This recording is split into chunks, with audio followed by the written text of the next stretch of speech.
Iniulat po ng Department of Energy na ang Pilipinas ang may pinakamataas na singil ng kuryente sa buong Southeast Asia.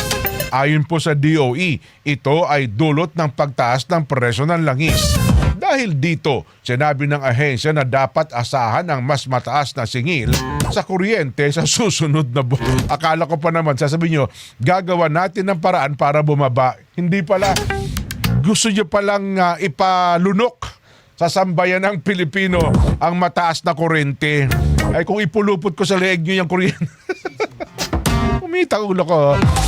Ayun pala ang gusto nilang sabihin. Tanggapin na raw po natin kasi hindi lang pala yan sa isang bansa, kundi tayo pala, dapat pala maging proud tayo sapagkat yan pala pinakamataas sa buong Asia. Ganon.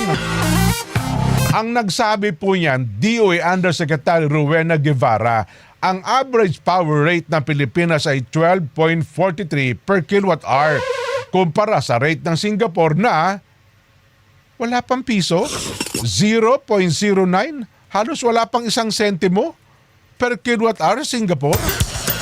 Ganyan katindi sa Singapore. Ay, nako.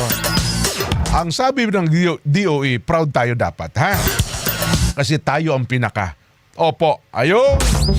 Akala ko sasabihin nila sa atin, dahil dyan, gagawa po kami ng kaparaanan para bumaba ang ating... Hindi pala. Lunukin nyo po yung bagay na yan. Yun ang gusto nilang sabihin.